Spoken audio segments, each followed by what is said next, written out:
आजकल के लोग कहते हैं कि प्याज में क्या दोष है, लहसुन में क्या दोष है, वो तो जमीन का कंद है।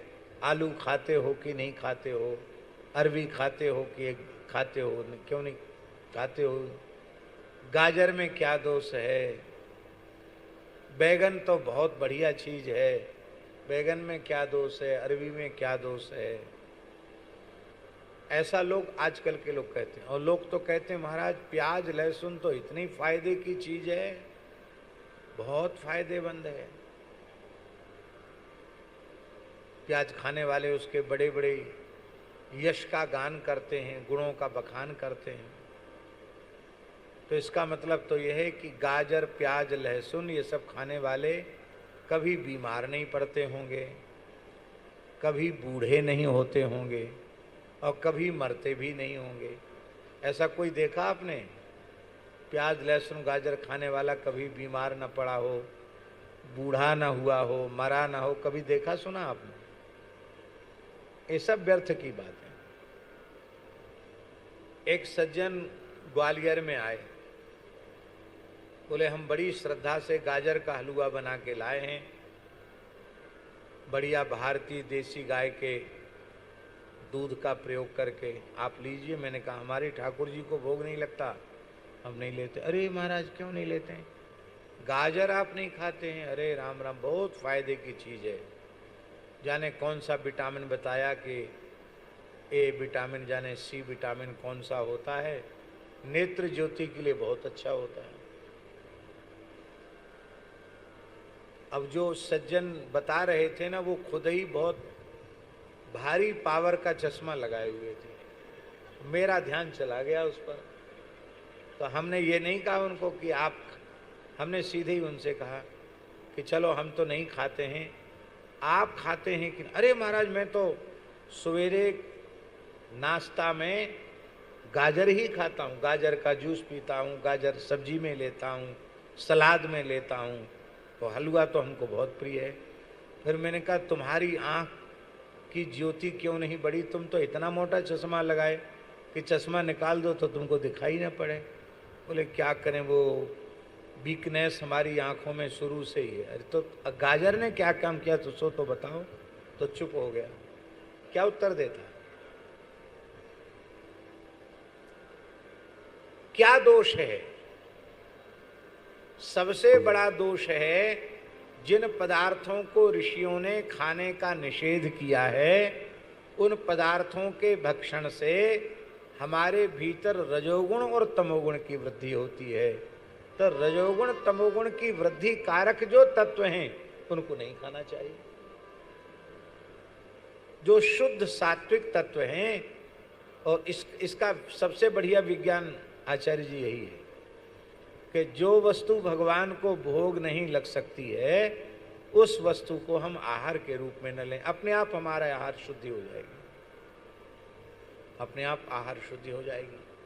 बैगन में कुछ थोड़ा सा विचार लोग रखते हैं कि श्वेत वृंताकस्य निषेधा न तो कृष्ण वृंताकस्य, ऐसा भी कहीं विवेचन किया है कि सफ़ेद बैगन का निषेध है, काले बैगन का नहीं, क्योंकि वो तो शालिग्राम जी के समान वर्ण वाला है, उसका निषेध क्यों करेंगे।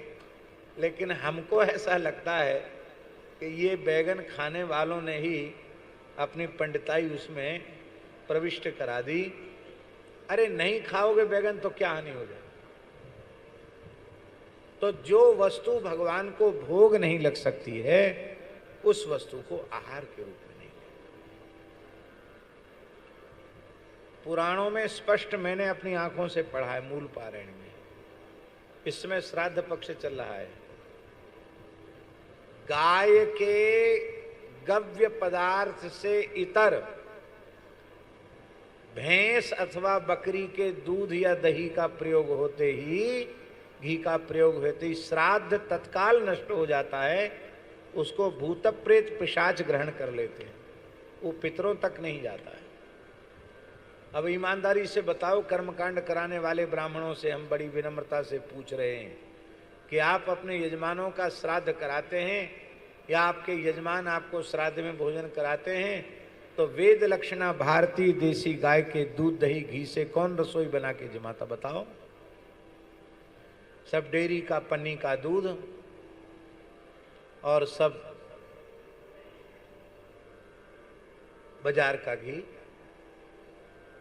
घी के नाम पे क्या है कोई पता नहीं।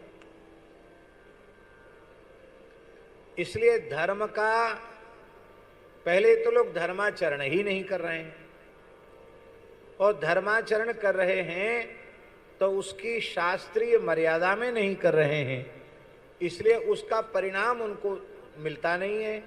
अब परिणाम मिलता नहीं तो वो धर्मशास्त्र की निंदा करने लग जाते कि हम तो ये किया, हमको कुछ नहीं हुआ। कैसे होगा भाई? अब शास्त्रों में लिखा है विशिखा व्युपवीतश्च यत् करोति न तत्कृतम्। सदा शिखा सूत्र से युक्त द्विजाति को होना चाहिए। द्विजाति यदि शिखा सूत्र से शून्य है तो वह जो कुछ भी शुभ कर्म करेगा यत् करोति न तत्कृतम्, जो किया है वो न किए के बराबर है। अब बताओ कौन द्विजाति? कितने ब्राह्मण जनेऊ नहीं पहन रहे हैं, चोटी भी नहीं रखा रहे हैं। कोई जनेऊ पहनते हैं तो चोटी नहीं रखाते हैं। संध्योपासन तो करना ही भूल गए। गायत्री जब एक माला भी नहीं करते। अब ब्राह्मण ही नहीं कर रहे हैं तो क्षत्रिय और वैश्यों से आप आशा कैसे कर सकते हैं? क्षत्रिय नहीं कर रहे हैं, वैश्य भी नहीं कर रहे हैं। कितने यहां भी वैश्य बैठे होंगे जिनके जनेऊ नहीं होगा। वैश्य हैं पर जनेऊ नहीं है, चोटी नहीं है। कान खोलकर सुन लीजिए, महाभारत में लिखा है 7 पीढ़ी बिना शिखा सूत्र के जिस द्विजाति कुल की व्यतीत हो जाती है वह द्विजाति कुल चांडाल कुल हो जाता है। अभी भी इस देश में 7 पीढ़ी नहीं बीती होंगी। इसलिए आवश्यकता है, भगवान ने यज्ञोपवीत धारण करने वाले वर्ण में आपको जन्म दिया है तो चोटी तो हिंदू मात्र को रखनी चाहिए, पर जनेऊ ब्राह्मण क्षत्रिय वैश्य इन 3 वर्णों में उत्पन्न लोगों को समय से यज्ञोपवीत संस्कार कराना चाहिए और अत्यंत श्रद्धा पूर्वक यज्ञोपवीत धारण करना चाहिए। फिर आप करो, कैसे नहीं होगा? अवश्य होगा। कोई भी स्तोत्र, कोई भी जप, कोई भी अनुष्ठान पूर्ण फलदायी है। यदि उसको उसकी मर्यादा में किया जाए तो पूर्ण फलदायी है। एक क्षत्रिय परिवार के सज्जन, उन पर कोई पता नहीं कौन सा प्रकोप हुआ, दैवी प्रकोप या कोई भौतिक संकट आया उनके ऊपर कि उनकी नेत्र ज्योति जाने लगी। एक आंख पहले बिल्कुल उसकी ज्योति चली गई, दूसरी भी बिल्कुल जाने के कगार पर थी। दक्षिण में शंकर नेत्रालय है, चेन्नई में है, आंख का बहुत बड़ा हॉस्पिटल है। वहां भी गए लेकिन उन्होंने कहा कि हम बचा नहीं सकते। उनके लोग आए, परिवार के लोग, पूज्य गुरुदेव भक्तमाली जी के पास, बोले महाराज ये नौकरी करते हैं, नौकरी छूट जाएगी और छोटे छोटे बच्चे हैं और कोई साधन नहीं है, ये नेत्रहीन हो जाएंगे तो बच्चों का क्या होगा? तो महाराज अब डॉक्टरों ने तो, जो सबसे बड़े आंख के डॉक्टर थे, उन्होंने हाथ खड़े कर दिए। अब आप आशीर्वाद दीजिए ये ठीक हो जाए। तो हमारे महाराज जी ने कहा कि पंडित जी आप धर्मसंघ वाले गुरुजी के यहाँ पढ़ने जाते हैं, गुरुजी को बता देना, उनसे कोई अनुष्ठान पूछ लेना। ठीक है। हम गुरुजी के यहाँ पढ़ने जाते थे तो हमने पूज्य धर्मसंघ वाले गुरुजी से पूछा, नाम आप सब उनका जानते होंगे? नहीं जानते। वृंदावन में ऐसे अद्भुत महापुरुष थे जो कम से कम 12-13 घंटे रोज पढ़ाते थे। और धर्म सम्राट पूज्यपाद स्वामी श्री करपात्री जी महाराज कहते थे, कलिकाल में विशुद्ध ब्राह्मण का दर्शन करना हो तो पंडित श्री राजवंशी द्विवेदी जी का दर्शन करना चाहिए। हमको 12-13 वर्ष तक उनके चरणों में बैठकर पढ़ने का अवसर मिला। सनातन धर्म का कोई ऐसा ग्रंथ नहीं था, न्याय व्याकरण वेदांत पूर्व मीमांसा उत्तर मीमांसा, जिस ग्रंथ को वो बिना देखे न पढ़ा सके। रात्रि को 2 बजे गुरुजी जग जाते थे, 24 घंटे में एक समय आहार लेते थे, रात्रि को केवल दुग्ध लेते थे। पूरे जीवन 1100 गायत्री का जप किया उन्होंने। त्रिकाल संध्या, बहुत पवित्र आत्मा थी। तो हम गुरुजी के पास गए, उनके गुरुजी ऐसी ऐसी समस्या है। गुरुजी बोले उपाय तो है,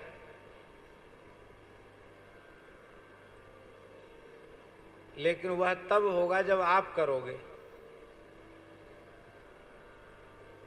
क्योंकि तुम्हारे ऊपर हमें विश्वास है, तुम करोगे तो हो जाएगा।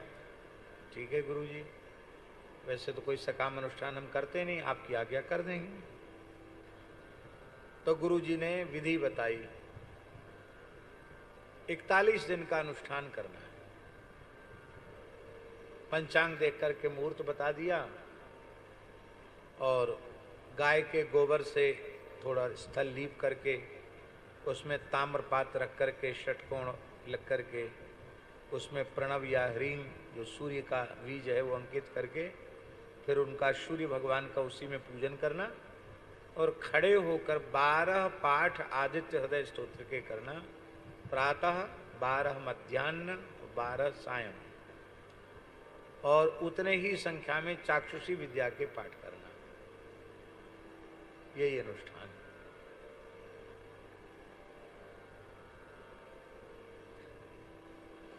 तो हमने किया। आप आश्चर्य मानेंगे कि जिस आंख में बिल्कुल ज्योति चली गई थी उस आंख में भी नृत्य ज्योति आ गई, जिसको डॉक्टर कहते थे भाग नहीं सकती है, और जो बिल्कुल नष्ट होने के कगार पर थी, फुली आ गई थी, वो अपने आप धीरे धीरे ठीक हो गई। अभी भी वह व्यक्ति स्वस्थ और प्रसन्न चित्त विराजमान है अपने परिवार में। अब तो रिटायर्ड हो गए लेकिन अभी हैं।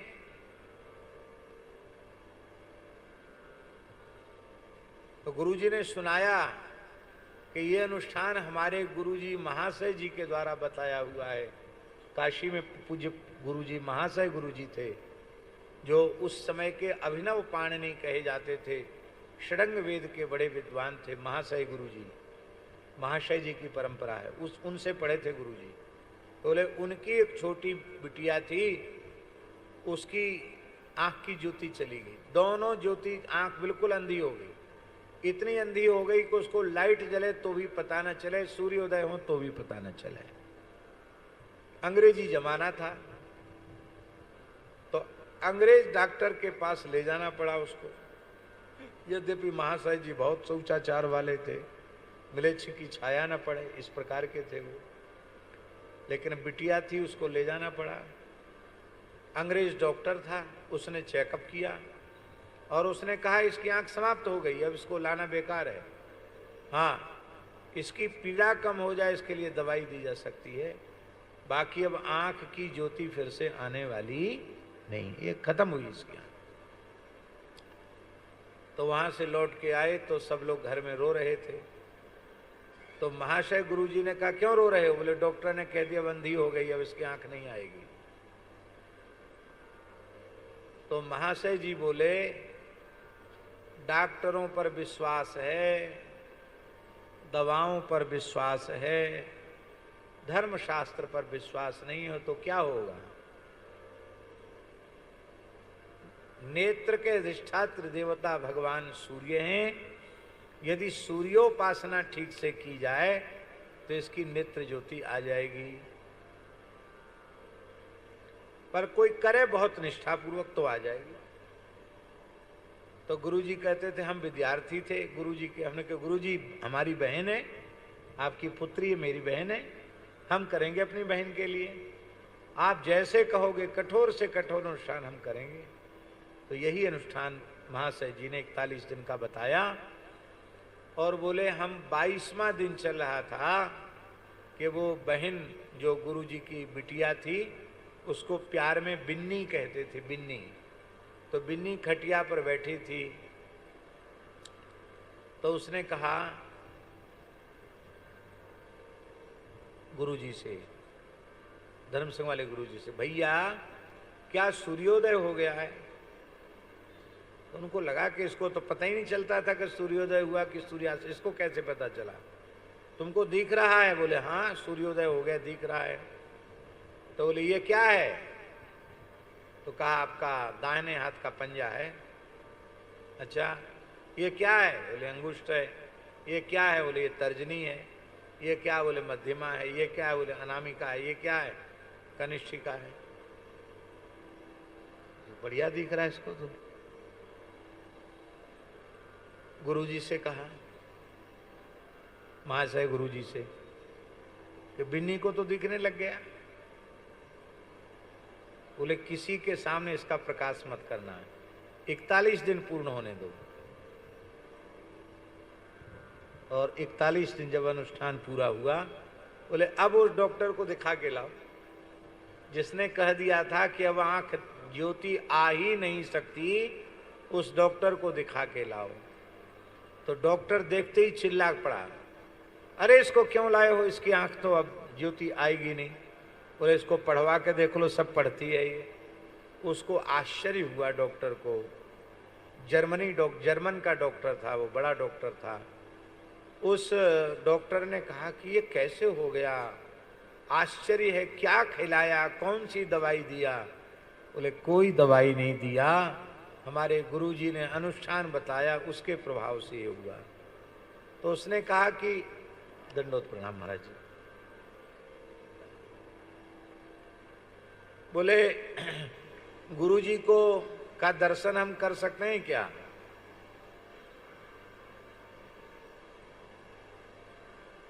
तो बोले गुरुजी से पूछना पड़ेगा, गुरुजी से पूछना पड़ेगा दर्शन कर सकते हैं कि नहीं। गुरुजी से पूछा, बोले संभव नहीं है, क्योंकि म्लेच्छ से संभाषण नहीं करते थे वो। बोले हम दशाश्वमेध पर स्नान करके सवेरे आते हों संध्योपासन करके, तो उस डॉक्टर को बोल देना दूर से दर्शन कर सकता है, हम उसकी तरफ देखेंगे नहीं, उससे बातचीत नहीं करेंगे।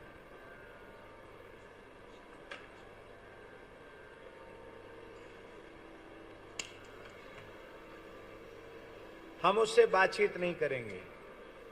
तो गुरुजी कहते थे, धर्म संघ वाले गुरुजी, की ठंडियों का समय था और वो जर्मनी डॉक्टर गुरुजी स्नान संध्योपासन करके आए, भोर में कोहरा पड़ रहा था और वो आया, उसने जैसे ही महाशय जी को आते हुए देखा तो अपना हेड उतार दिया, अपने जूते उतार दिए उस डॉक्टर ने, और दूर से धरती पर लौटकर साष्टांग प्रणाम किया और गुरुजी उसकी तरफ बिना देखे आगे बढ़ गए।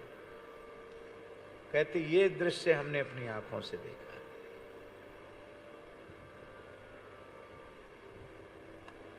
उस समय रामानुज संप्रदाय के एक बहुत बड़े विद्वान थे, श्री देवनायक आचार्य जी,